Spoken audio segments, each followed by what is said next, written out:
ओम नमः शिवाय। आज स्मृति में आप सभी लोगों का स्वागत है। आइए सुनते हैं श्रवण महात्म्य की कथा। अध्याय 5। सूर्य बोले, हे ऋषिगण, आपने श्रावण मास की महिमा को अत्यंत श्रद्धा से सुना। अब मैं आपको श्रावण महात्म्य का 5वां अध्याय सुनाता हूँ, जिसका श्रवण करने से मनुष्य के समस्त पाप नष्ट हो जाते हैं और उसके जीवन में सुख शांति तथा समृद्धि का आगमन होता है। एक समय की बात है, कैलाश पर्वत पर भगवान शिव और माता पार्वती विराजमान थे। चारों ओर देवता, सिद्ध, गंधर्व और ऋषि मुनि भगवान शिव की स्तुति कर रहे थे।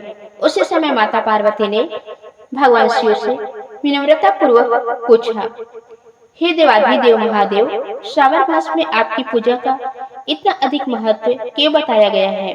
इस मास में किए गए व्रत, दान, जप और अभिषेक का फल अन्य महीनों की अपेक्षा कई गुना अधिक कैसे हो सकता है? भगवान शिव मुस्कुराए और बोले, हे गिरिजा, श्रावण मास मुझे अत्यंत प्रिय है। इस महीने पृथ्वी पर वर्षा होती है, जिससे समस्त जीव जंतु, वृक्ष और वनस्पतियां आनंदित हो जाते हैं। जैसे वर्षा से धरती की तपन शांत होती है, वैसे ही श्रावण मास में मेरी भक्ति करने से मनुष्य के पाप और दुख समाप्त हो जाते हैं। भगवान शिव आगे बोले, जो व्यक्ति श्रावण मास में प्रतिदिन प्रातः स्नान करके श्रद्धा और भक्ति से मेरे पूजन करता है, शिवलिंग पर जल, गंगा जल, दूध, दही, शहद, घी और बेलपत्र अर्पित करता है तथा ओम नमः शिवाय मंत्र का जप करता है, उस पर मेरी विशेष कृपा होती है।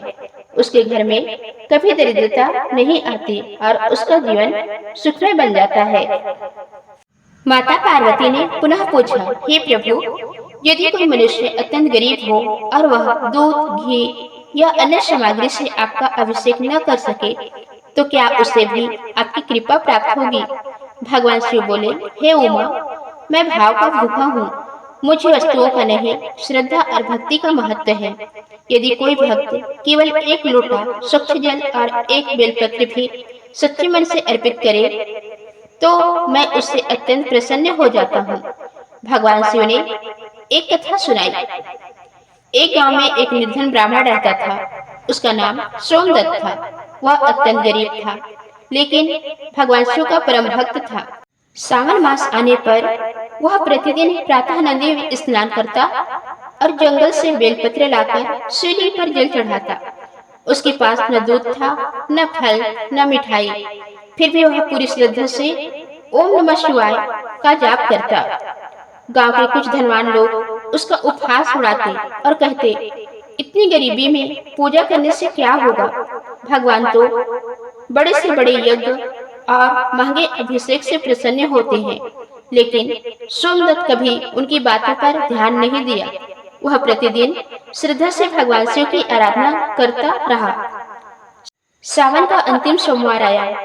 उस दिन उसने पूरे दिन उपवास रखा और रात्रि में शिव मंदिर में बैठकर भगवान शिव का ध्यान करने लगा। भगवान शिव बोले, वत्स सोमदत्त, तुम्हारी निष्काम भक्ति से मैं अत्यंत प्रसन्न हूँ। मांगो, क्या वर चाहिए? सोमदत्त ने हाथ जोड़कर कहा, हे प्रभु, मुझे धन नहीं चाहिए, केवल इतनी कृपा करें कि मेरा मन सदैव आपके चरणों में लगा रहे और मेरा परिवार कभी भूखा न रहे। भगवान शिव उसकी विनम्रता से अत्यंत प्रसन्न हुए और बोले, तथास्तु, आज से तुम्हारे घर में कभी अन्न की कमी नहीं होगी और अंत समय में तुम्हें मेरे धाम की प्राप्ति होगी। इतना कहकर भगवान शिव अंतर्ध्यान हो गए। अगली सुबह जब सोमदत्त अपने घर पहुंचा, तो उसने देखा कि उसका छोटा सा घर अन्न, वस्त्र और आवश्यक वस्तुओं से भर चुका था। उसकी निर्धनता समाप्त हो गई, लेकिन उसने कभी अहंकार नहीं किया। वह पहले की तरह भगवान शिव की भक्ति करता रहा। सूर्य बोले, हे ऋषियों, इस कथा से यह शिक्षा मिलती है कि भगवान शिव केवल सच्चे प्रेम और श्रद्धा से प्रसन्न होते हैं। उन्हें बाहरी दिखावा नहीं करना चाहिए। भगवान शिव ने आगे माता पार्वती से कहा, जो मनुष्य श्रावण मास में सोमवार का व्रत रखता है, ब्राह्मणों को भोजन कराता है, गौ सेवा करता है, गरीबों की सहायता करता है और किसी का अपमान नहीं करता, उसके समस्त पाप नष्ट हो जाते हैं। उन्होंने कहा, सावन मास में रुद्राभिषेक का विशेष महत्व है। यदि कोई व्यक्ति श्रद्धा से रुद्राभिषेक करता है तो उसे रोग, भय, शत्रु, ग्रह दोषों से मुक्ति मिलती है। भगवान शिव ने यह भी कहा, जो व्यक्ति सावन मास में झूठ, नशा, हिंसा, छल कपट और पसंदीदा का त्याग करता है, उसका मन शुद्ध होता है और वह शीघ्र ही आध्यात्मिक उन्नति प्राप्त करता है।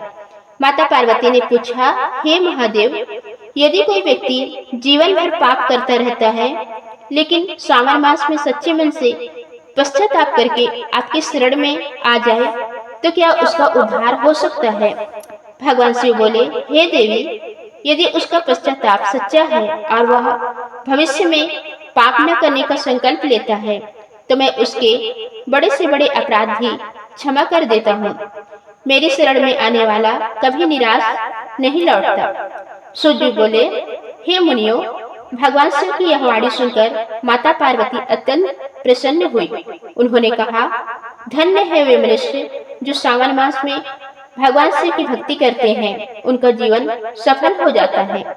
भगवान शिव ने अंत में कहा, जो भक्त इस सावन महात्मा की कथा का श्रद्धा पूर्वक श्रवण करता है, दूसरों को सुनाता है और स्वयं भी धर्म के मार्ग पर चलता है, उसे इस लोक में सुख और अंत में मोक्ष की प्राप्ति होती है।